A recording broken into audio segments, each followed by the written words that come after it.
Hello, you're listening to Ready, Set, Go Real Estate Investing Podcast, presented by Brandon Elliott. This show will be going over all aspects of real estate investing and is intended to educate, motivate, and prepare you to take action on your first or next real estate investment. For more information, please visit BrandonElliottInvestments.com. Thank you for listening and enjoy.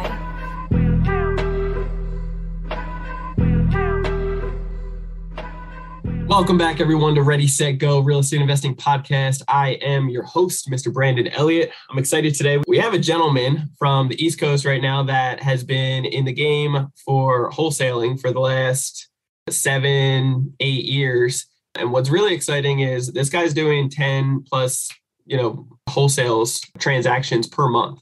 So he's really been able to systemize this and to be able to step away from it and not affect his day-to-day life, right? Him and his wife built this up, and now they have the privilege of kind of stepping off and making sure the system is running without them being day-to-day, which is awesome. So that's the true financial freedom, right? That's what we're all looking for. That's the freedom that is really capable of being able to grasp in real estate as long as you systemize it, right? So very excited to have you on today. What's up, Chris? How are you, brother? I'm doing awesome, man. Even better that I'm here spending time with you today. Thanks so much for having me on the podcast, and look forward to providing value to your audience. And hopefully someone can take something from this and just run with it and have the same impact that it's had on our life. Yeah, man. No, I'm super excited, and I couldn't agree more. For anybody out there that doesn't know more about who you are, where you're from, your history in general, do you mind just giving that 30,000 foot view? Yeah, sure. So my wife and I started the business together. Her name's Heather. We started the business roughly about 7 years ago. And I had always had an interest in real estate, but just didn't know how to get started. And so I just remember finishing the Rich Dad, Poor Dad book, around 7 years ago. And I was at my girlfriend's house at the time. Now it's my wife, right? And I was checking my email and I saw this display ad in my email saying, Robert Kiyosaki's coming to Tampa. I just read the book and I'm like, shoot, I want to go meet this guy, right? Let him know how much to impact my life. But I didn't want to go by myself. So I asked Heather, I said, hey, I don't want to go to this event alone. Would you go with me, right? And so she said, yes. We went to the event, totally blown away by just even the little bit of information they gave us. Obviously, he wasn't there, right? Yeah. So we took the step to go to the next 3-day boot camp. And they went over all the different ways you could make money in real estate, from development to wholesaling to flipping to rentals, all that stuff. And the one way that really identified with Heather and I, right, it just made sense. They started charting it out on a whiteboard, was wholesaling. I was like, let me get this straight. You can lock up a property with literally $0, right? And profit thousands of dollars, little to no money, right? And profit thousands, tens of thousands, whatever, on a deal. And I was like, that's perfect, right?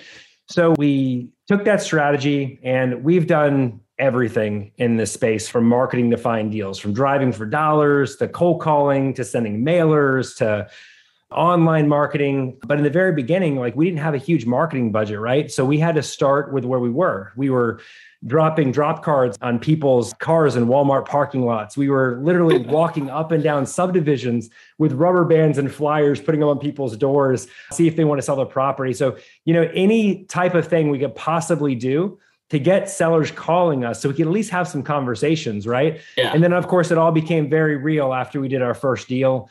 And then we got the momentum we needed from that to, do the next one. Then the next one was around the corner. And later on in our career, we decided to join a mastermind because we got to the point where Heather and I grew the business as far as we could. It was just she and I and a virtual assistant. Yeah. And we're like, man, we want to grow this thing, but we can't work any more hours. We're killing ourselves here, right? And so we joined the mastermind and totally opened our eyes to a different side of the business, right? Which is hiring people, leveraging other people's time, right? To accomplish something truly greater than you could accomplish on your own, right? And when we took those concepts and implemented them, within about 1.5 years, we had an entirely scaled out team. We have 25 people on our team right now, right? That's a combination of in-house people and virtual assistants, cold callers. We have our own virtual call center that we run out of Bangladesh. And that's where a lot of those people come from. We have about 10 people there, a team lead that oversees the team. But yeah, our company's grown just so much. And we've just been fortunate to find rock stars that can be on our team, that can own their roles and really just excel and run and accomplish far greater than we could do on our own. So yeah. I've really learned that finding the right people in this business is where it's at. And that's really the key to growing a successful business, is the right people. Yes. Yes. It is so, so crucial. We're in a growing phase right now that trying to go through all these different people that just aren't the right fit. It's heartbreaking, but once you find that like gold nugget right there, it's perfect. It just aligns in so many different ways and you can see the growth right afterwards, right? Absolutely. Let me get this straight. So you started off with Rich Dad Poor Dad, the education, right? And you started taking that education, and how long until you received your first deal? You locked it up. So we actually didn't do our first deal for like a year and a half after getting that information, because we both were working like high pressure sales jobs. We were working 60 to 70 hours a week. Sure. And we got the information and we're like, we need to do something with this. We started doing something with it. Then life and everything else got in the way. And then finally a year to a year and a half went by and we're like, that's it. No more excuses. Like we have to do this and it's either do or die. Right. And so we did it. We really committed to it. And then later that year, we got our first deal. So it took roughly about a year and a half to get our first deal. Okay. So once you actually started, how long was the education? Like, was it something that you could just run through in about a month, or was it like a 6-month type of content? Yeah. So after that 3-day class that we went to, they basically said, come on to the back of the room and pick the course that you want to move forward with. And so we picked the wholesaling course and we went to an event. It was 3 days in Miami, and Heather and I stayed in a hotel over there. And for 3 days, we sat in a class and we learned all the basics of wholesaling, right? Like what an assignment is, like, what to say to sellers, things like that. But it was just a very, very basic, like Vince Lombardi style, this is a football type of thing, right? Yeah. Nothing advanced or anything like that. They didn't tell you how many letters to send out, how many phone calls to make. They just said, do massive action.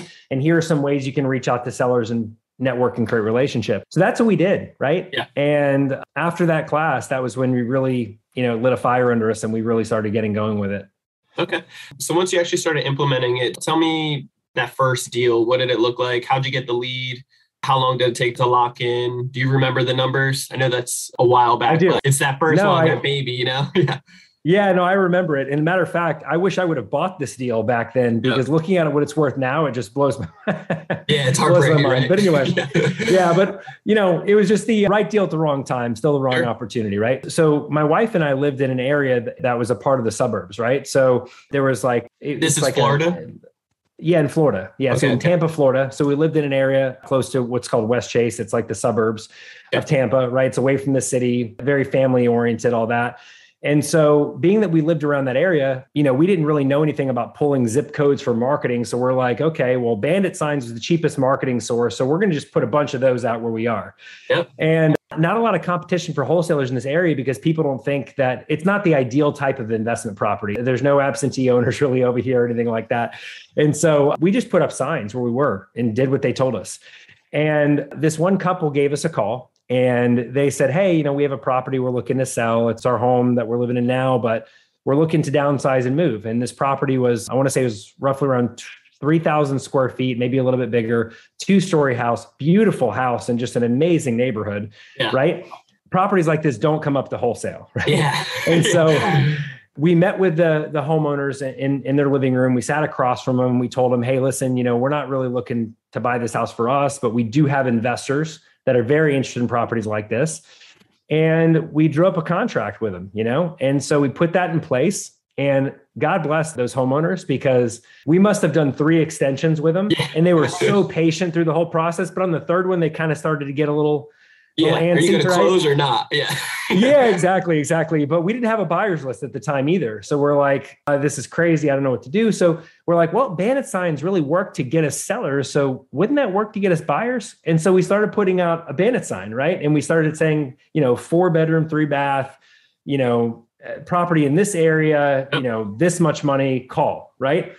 And so we got a call, and the guy that called is actually a good friend of mine now. And we've done many deals since, but he knew we were new. And he knew what we had. We didn't really realize what we had, but he beat us up pretty good on the first deal. And I want to say on our first deal, we made like $4,000. Right. Okay. We thought we were going to make like 30,000 or something crazy like that, but we just didn't know what we had. We didn't have the list. And so we just wanted to get that first deal done. Right. So we made $4,000 in the first deal.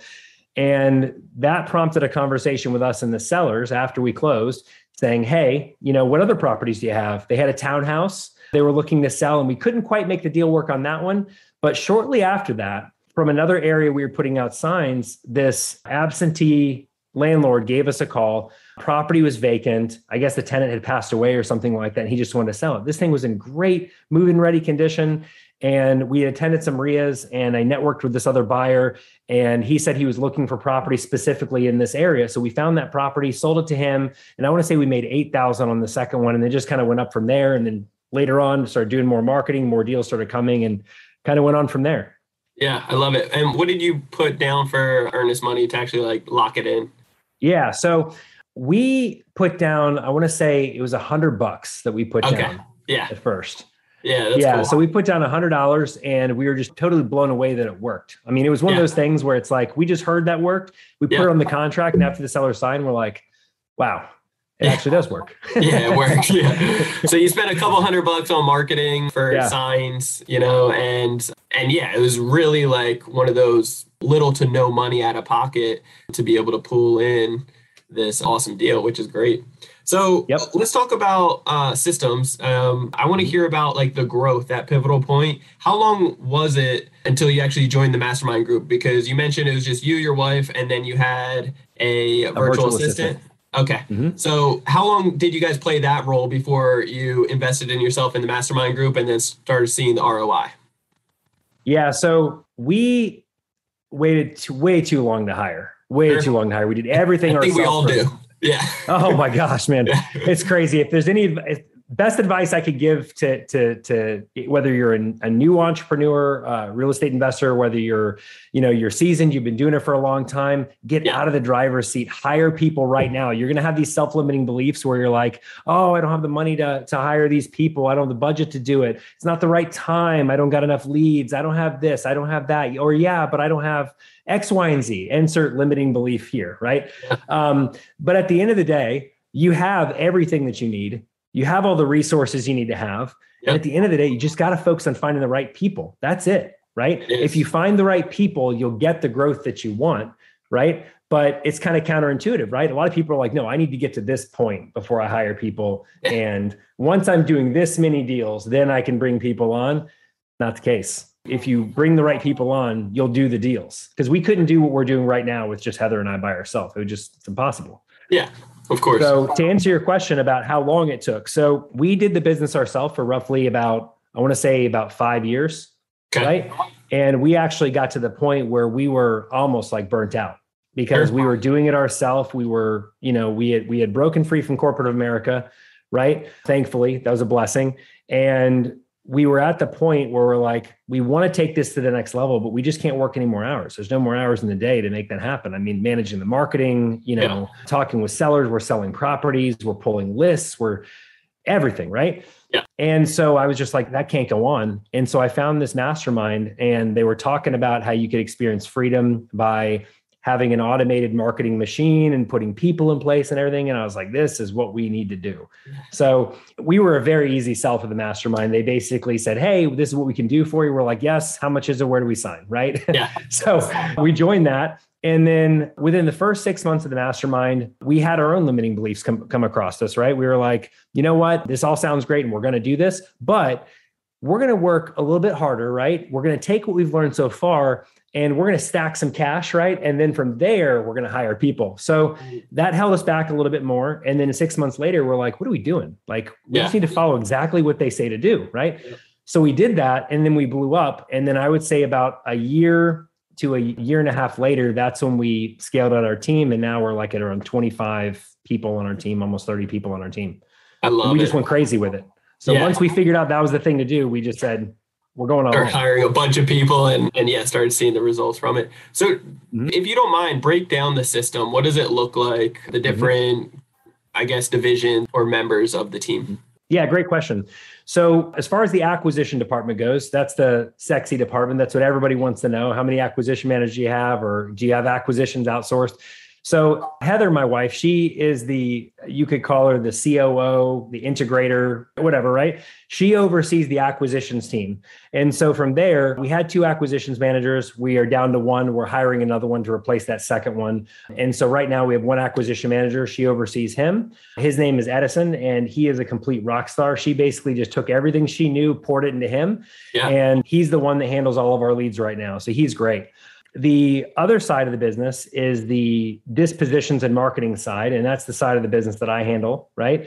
So I oversee the dispositions team. So we have one disposition manager right now, and he's a rock star as well. We were very blessed to find him. His name's Orlando.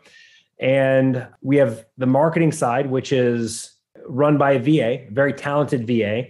And what she does is she pulls all of our lists, she sorts all of our data, cleans it up, uploads it to all of our marketing platforms, everything like that. And I'm telling you, without her, like the business wouldn't run. Like she is the, she's one of the engines that keeps it going. Yeah. If you don't have clean data or the best data, you want to spend more money on that end, because that's what's going to funnel into your leads. So you want the good stuff, not the crap. Yep. So we also have a small virtual call center. We have about 10 people on the team. We have a team lead that oversees that team and he runs it. The extent of my involvement in that is I meet with him once a week for probably a 30 to 45 minute meeting to review numbers, see how the team's doing and everything. But he hires, he fires, he holds people to a scorecard, has meetings with them, one-on-ones, all that stuff. He does all that himself.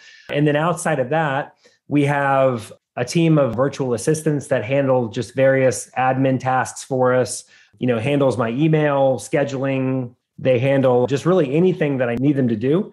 Yeah. And then we have someone on the team that handles like any of our graphic design for websites, social media posts, things like that. Okay. I love it. That's pretty much the entire team. Yeah, that's awesome. So when it comes down to the call center and keeping track of all the data, right? Like what kind of tools are you guys utilizing? Yeah. So one of the best tools that we use is our dialer. It's ZenCall. The new name for it is Ready Mode. They just went through a rebrand. And if anyone on this call is interested in ZenCall, I have a special discount that I can offer. It's typically $130 a seat. I can get it for $99 a seat. And what a seat is it's one license for one person to make calls on the dialer. If so, you can just go to risedialer.com. You spell it just like it sounds, RISE dialer.com. And then just connect with me on Facebook and let me know that you're interested in doing that. And then I can make sure that you know how to move forward with that. So just kind of go to that site, you can opt in. And then from there, let ZenCall reach out to you. And if they don't reach out to you, just shoot a message to me. So ZenCall is amazing because it's true call center software. It can be a little bit intimidating at first to learn how to use because it's more advanced than most dialers out there. But when you get it up and running, I mean, it runs really, really well. You can pull all types of metrics in there. You can pull like how many hours your guys are working, how long they're spending on the phones, which is critical, right? You want to know that if you hire people to call for you, that they're going to be actually on the phone, right? So admin can also jump in and listen to the current conversations, correct? Yeah, you can do call whispers, which is where they can listen to calls. You can also talk to the agent, but the seller on the line can't hear the conversation taking place, which is good.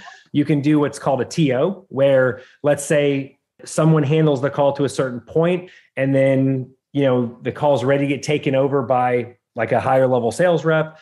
You can just hit the TO button and he can come in and barge the call and end it with the other person. So that's really neat. There's just so much that can be done with it. It's great. So we use ZenCall for our dialer. We use a platform called Hubstaff. Hubstaff is what allows us to track the activity of our virtual assistants and our callers. It literally takes snapshots of the screen of them working every 10 minutes. So if for whatever reason, one of the reps has like a lower lead volume than he typically has for the week, or if for some reason one of your VAs isn't responding to you, you just log into Hubstaff. You can see what they're doing right then and there. You can see if they're watching a movie. You can see if they're doing whatever. But we've caught so many things. We've caught people working for other people. We've caught people watching movies and just answering calls and then hanging up. And without that, we wouldn't have had that level of clarity to be able to fix those issues. Hubstaff.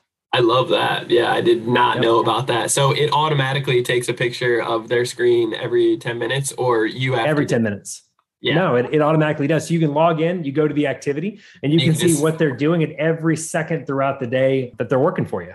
So It really helps with accountability because we run a virtual team, right? And a lot of our people, all of our people operate out of their house or overseas. And so it's important that we have a pulse on the business because we can't walk into an office and just see everybody and be like, okay, hey, stop doing that, right? We have to be able to have a pulse on pretty much everybody in the team because we run a virtual team. Now, do you let them know up front that you have that capability, or do you like to surprise people? No, we let them know, but for some reason, people are still like, "Oh, maybe they won't see this." Like, you see it, man. Trust me. Yeah, no, we see it. Yeah. So we also use Slack for team communication. So Slack is huge. So we create a channel basically for each department that we have. So for acquisitions, dispositions, marketing, and that way we keep all the conversations streamlined. And that way the only people that we want to see certain conversations see that, and so on. So that's how we communicate as a team, and that's how you run a virtual company. I love it. So where do you take place in this? I mean, like totally separated yourself out. So, I mean, you said just about 30 minutes or so once a week, you jump in? Yeah. So what I do is I handle what we call them level 10 meetings. So we hired a traction coach. So I don't know if anybody in the call hasn't heard of traction, I highly recommend you reading that book. They teach an operating system called EOS, which just like Windows is an operating system for a computer, or OS X is an operating system for a Mac computer, right? Yep. EOS is an entrepreneur operating system for your business. So you can learn more about it by checking out the Traction book. But so we hired for that. And one of the things they teach is what's called a level 10 meeting. And what that is it's a meeting that you have with a key member in your department once a week to review numbers, go over what's called a scorecard, which is literally the most important. Some people refer to it as KPIs. So it's the most important numbers that make that department tick, right? So it could be how many phone calls, how many contracts that week. It could be, how many properties did you get under contract, that type of thing, right? So I lead 2 of those meetings a week. Actually, no, 3 of those meetings, one with marketing, one with dispositions, and then one with the outbound dialing team, the leader of that. So I run 3 meetings a week. You have a manager that has a lead role in each position, correct? Mm-hmm. Yep. Absolutely. Nice. And a position we're hiring for now is a sales manager that's going to oversee all of those. And so that'll completely pull me out of the level 10 meetings. Yeah. So that's a goal in Q1. I love it, man. Yeah, that's super exciting. What kind of KPIs are you guys shooting for? Do you want to see growth, or do you just want to see, level, just so that there's no dips? Yeah. So there's a lot of stuff you can track in your business, but not everything carries the same importance to track, right? And so what Heather and I's goal is we want to be able to be like, if we're off traveling or we're away from the office or whatever we're doing, right? If we're out and about, we want to be able to pull up our phones and take a look at the scorecard and say, these are the 5 most important things to track in our business. And if one of these things is off, then we know there's a problem, right? Oh, yeah. And so let me pull them up right now, and then I can tell you what those are that we track. But, some of the main things that we track are, contracts per week. That's big because we hold our acquisition managers to a specific number of contracts every single week. We track let me pull this up here. That's contracts that are getting locked in after the leads. Yep. So measurables we track are total contracts. We track deals under contract, revenue assigned. So how much revenue was assigned that week from active contracts, how many leads we brought in, how many of those leads were qualified, and what percentage of those leads were contacted. So those are the main key metrics that we track, because if your lead volume goes up and down, that'll kind of tell you that there's something wrong with the marketing potentially, if the number of qualified leads isn't reaching a certain percentage. So let's say your qualified percentage is really dropping. Okay. Then that means maybe the type of marketing you're doing, maybe something's off with the marketing piece, which isn't really attracting a lot of, quality leads. Maybe some of the reps are having conversations and they're not asking the right questions, which is causing them to submit like leads that are just very, very low quality. Sure. And really we track the deals under revenue weekly because we want to see what money do we got in the pipeline each week. Okay. Right? Because if you know what you have each week, you can say, okay, this is pretty much what we can expect to end the month with. Yeah. And what kind of, roughly, I don't expect you to know all the KPIs, but what kind of numbers are you typically seeing from a hot lead that comes in and then to actually get it to close to be like, So what we find, and you're in luck because I actually pulled these numbers last week. So what we found is with our hot leads, we are roughly about 2 leads to an offer on those. 2 leads. Wow. 2 leads to an offer. And those are just incredibly hot leads that have been qualified by a cold caller. Yeah. That's one of our top marketing channels. That's how we reach out to sellers. So we're at 2 leads to an offer. Leads that are not very qualified, where it requires someone else to call and follow up on those to see exactly motivation, dig a little bit deep. Maybe the seller was kind of vague. Yeah. Those can be roughly about more like 30 leads to an offer. So you see the big difference between the two. It's important for us to make sure we're getting as quality leads as possible to make sure that the effort put in is as little as possible to get as large of a result as possible, right? Sure. Okay. So the hot leads are like basically, I'm ready to sell. I want to sell right now, foreclosures coming next week or something like that, right? Yeah. So we classify as a hot lead as someone that says, look, I want to sell within 90 days. I'm open to selling within 90 days, right? And I'm asking some type of reasonable price. Sure. Right. Okay. And so we have a percentage that we look at and say, okay, is this a reasonable price? Yes or no? Right. And we use this estimate as a way to measure that, just as a ballpark range. That's all we need. Okay. Nothing solid, just a ballpark range. And if they're flexible and open within that percentage, then fantastic. If they're not, then that's not really considered a lead that we work with. Okay. So that's why those leads are so hot. So I know you're in 2 different states, about 6 different counties. Yeah. So we're in 2 different states and 6 different counties. So we're in Florida and North Carolina. Okay. North Carolina is a newer state that we recently broke into roughly about a month or 2 ago. Until then, we were solely focused on Florida. Florida is our home market. We love Florida. We love all markets within an hour and a half of Tampa Bay. And so we operate, virtually with those. We're not going on appointments. We're doing everything over the phone and running a virtual company. I love it. So not actually showing up to the location, how do you overcome certain people over the phone that might not believe hey, is this legitimate or not? Do you have to show them credentials? Do you have to show them check out the website? What really brings that comfortableness to the sellers? Yeah. So I think it all comes down to how you make the sellers feel over the phone. Sure. Right. Yep. Because there's a saying that says, people don't really care how much you know until they know how much you care. Right. Yeah. Yep. And that's so true. People try to have the perfect this setup, the perfect this setup, perfect that setup, right? Before they even get going. And you don't really need that. We didn't even have a website for probably the first 2 years or 3 years in the business, Yeah. So it's just really having a conversation, talking to the seller about what's important to them. What are they trying to accomplish? Why are they looking to sell and what caused them to want to do that? Right. And then kind of dive into that, showing them that you really care and being really genuine about it. Right. Because we really do care about our sellers and what they're going through and really how we can help them. Because if we don't care about what they're going through and all we care about is that deal, then our credibility goes out the water. Right. And then on top of that, we're not going to help them in the best way possible. So I firmly believe if you help enough people, then the money will follow, right? What you make is directly in proportion to how well you service that seller. Yeah. How many people you actually serve. That's good. Yeah. It's really good. I feel like not enough people actually acknowledge that. And the more you serve, the more you just faithful servant behind it and make sure it's a win-win situation, then it always comes back and blesses you. So it's very good. Oh, absolutely. Absolutely. So with your market, both of those areas, North Carolina and Florida, you're not having any issues with this estimate?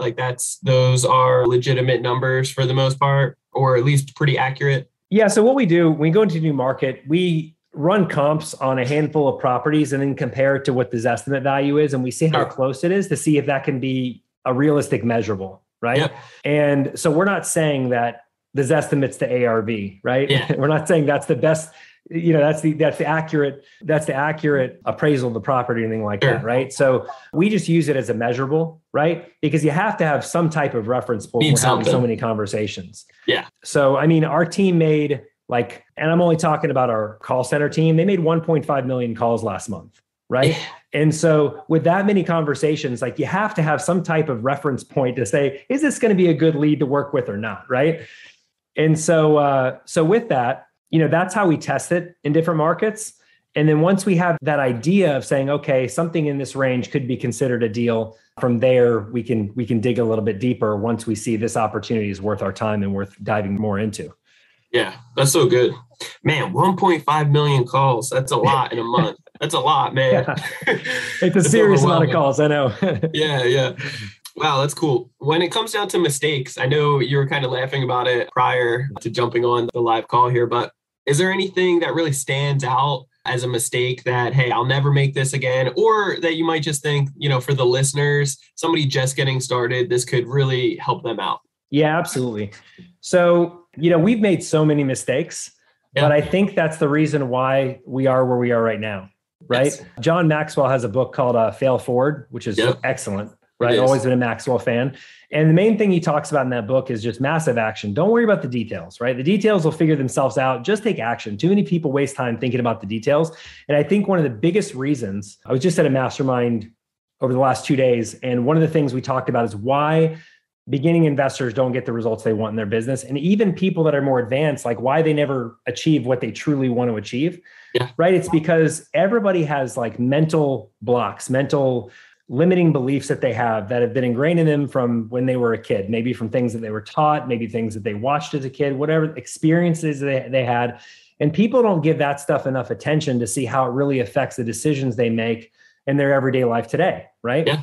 And so the biggest thing is like identifying what those limiting beliefs are, right? And then coming up with a new story with that, right? And just understanding that you're going to achieve whatever you set out to achieve, but in proportion to the amount of effort that you put in, right? So just because you failed before in your life, maybe you started 3 businesses and they didn't work out, right? It doesn't mean that if you get into real estate and a seller tells you no, that it's the apocalypse and it's over. I mean, you can still be super successful. As a matter of fact, most of the people that I know that are super successful, same with you, Brandon, I'm sure, is that we've all gone through a tremendous amount of failure. Yeah. Right. But that failure has helped shape us to who we are today. Right. So you're not anywhere without realizing that your past failures, your past struggles have all created you to be who you are today. Right. I believe God uses those for a very specific reason to shape your character, because I believe that he has something set aside saying, this is what I know that you're capable of, and this is what I have for you to achieve. Right. But you're not ready for it yet. So you got to go through these things so I can shape your character so you'll be able to handle what it is I truly have prepared for you in the end, So I would say limiting beliefs is a big mistake. Just coming up with just assumptions based upon how you're feeling that you can do something or you can't do something. So from the very beginner stage, I would say that's the biggest thing. Secondly, don't have like analysis by paralysis, right? Like don't study and study and study until you have it done perfect and then you're ready to take action. Because something I found, and this came from when I was doing a lot of cold calling in the corporate environment, when I used to work in corporate America, right? Sure. Everybody in my office was afraid of cold calling. Nobody liked it. Nobody liked picking up the phone, hammering it, talking to people, because what? People are going to tell them no. They're going to tell them never call me again. They're going to be rude, right? Yeah. But for me, there's a saying that the hardest call is your first one, right? And then after your first one, you're like, oh, this is so bad. And you just crank them out. So my goal every day when I came into the office and when I was calling on leads myself in real estate was to make that first call as quickly as possible. Because if I could make that call as quickly as possible without thinking to myself, what's going to go on the call, all that, right? I could get to the next call and I could hit my goal for the day. But if I sat there in front of the phone and looked at it, I'm like, okay, well, what if the seller says this? Or what if this buyer says this? And what if they don't view me as this, right? The longer I did that, then I was like, you know what? Today's just not a good day to dial. Maybe I'll come back tomorrow. I'll hit it tomorrow. Tomorrow is the day. That's the day, right? Yeah. So I would say those limiting beliefs around those types of things. And then as a business owner, I would say, waiting to hire has been our biggest thing. You're ready whether you believe it or not, right? You just have to get people sold on the vision of where you're going to go. So you need to read books on leadership and understand how to be an effective leader, right? So you can cast the vision, because if you build it, they will come, right? If you say, hey, this is where we're going, you got to inspire people, make people get excited about the vision just as much as you are. People will work for free in the very beginning if there's a promise of something greater, obviously. People they feel the vision, if they truly believe in where you're going. Yes, because people want to be a part of something special. We all yearn for significance, and people want to create an impact. And if they haven't been able to do it themselves in the past, and they've been yearning to somehow make a difference, and they see you doing this amazing thing, they want to lock arms with you. They want to do something great together. And that's where you can create the most impact, is when you have the best people by your side. Yeah. That's so, Chris, I can't agree more. Yes. I definitely aligned with you in all those just amazing tips that you just gave. It's so crucial, not overcomplicate things, not overthink about it, because it's never going to be perfect. And I relate with you so much on all those levels. So it's really awesome that you brought that up for the listeners. So hopefully you guys took notes on that and really take action on that stuff. It is very, very crucial. Chris, so tell me, if you could do anything over from, the beginning of where you started, is there one thing in particular that you would have done differently right from the start? I know you already mentioned a bunch of gold nuggets, but maybe something slightly different. Sure. It's interesting because I've thought about this before, and I feel like, I've gone through some struggles in my past, right? Yep. And I feel like if I could do it all over again, it probably would be done the same way, because if I did anything different, I'd be someone different now. And who knows where I would be at that point. Maybe by one decision, I wouldn't have met my wife. Maybe by one different decision, I wouldn't have got into real estate. Maybe by one different decision, I'd still be working in corporate America. I don't know. So it's hard for me to say what I would do differently, because if I did something differently, I'd probably be someone differently right now. And I like who I am right now. I like where we are right now. I like what we're doing. So that's my best answer for that. That's so good, man. Yeah. I wouldn't expect it any other way. So I appreciate that. Chris, how can people get a hold of you? Yeah. So you can reach out to me by going to chris@riserealestategroup.com. That's for my real estate company. If you'd like to learn more about real estate marketing software that I just released, you can reach out to me by going to chris@flipteam.io. And what Flip Team is basically it's a software that helps investors get access to the 1% of deals in their market that they can flip for the highest profits. And so if you'd like to learn more about that, you can go to flipteam.io and just learn more about it and see what it can do for you. Cool. Any social media links or anything else that you want to plug away? Sure. Yeah. So you can follow me on Facebook by going to facebook.com/clogan777. That's my personal profile. Connect with me on there. Don't just send a friend request, send a private message ahead of time and let's connect. I love connecting with people. And then you can also like the Flip Team Facebook page, Flip Team, facebook.com/Flip Team. And then we also have a YouTube channel as well. Look us up on there with some great content. Well, Chris, you just gave an hour of your time for me and the listeners. Is there anything that the listeners or myself can do to give back to you? I would just say you're doing so much with just this show, right? How you're having this, you're giving away just priceless information for people so they can take it and take the next step in their life, right? And I think that's just a huge give right there. And as far as anybody else, I'm all into serving people. So if there's anything I can do for other people, just let me know. But just check out the Facebook page, friend request me on there. Just follow all the content that I have in the different areas that I talked to you about and look forward to connecting. Love it. Love it, man. Cool. Well, you guys heard it first. Make sure you're definitely going to want to rewind this one and take some notes on and reach out to Chris. He's an awesome guy, ton of knowledge, and can really help you grow your business in many different ways. So take advantage of that. And as always, if you want to connect with me, you can always do so on Instagram. It's Brandon Elliott Investments. Otherwise, facebook.com/Brandon Elliott Investor. If you need any credit repair done for you services, you can check us out at creditrepairmobile.com. Otherwise, if you're looking to get educated on credit, understanding how to fix credit very quickly, I'm talking a couple hours or 10 business days, and then being able to boost up your score, get to the 800 range, be able to do a mass apply, get several 6 figures in funding or even 7 figures in funding and business credit, and then being able to leverage it, then you can check out our mastermind group at creditcounselelite.com. That's creditcounselelite.com. And would love to just connect with each and every one of you guys. So do me a favor, hit that subscribe button so you get the newest notification for every single Monday when the new episode drops, and leave a review for us. Would greatly appreciate all the feedback. Share it out to as many people as you can. And we will see you on the next episode. Chris, you are the man, brother. Greatly appreciate you so much. Stay blessed. Thanks, Brandon. You too. This has been another episode of Ready, Set, Go Real Estate Investing Podcast, brought to you by Brandon Elliott. For more information, please visit BrandonElliottInvestments.com. Also, please don't forget to like, share, and leave a comment below. Thanks again for joining. Until next time, God bless.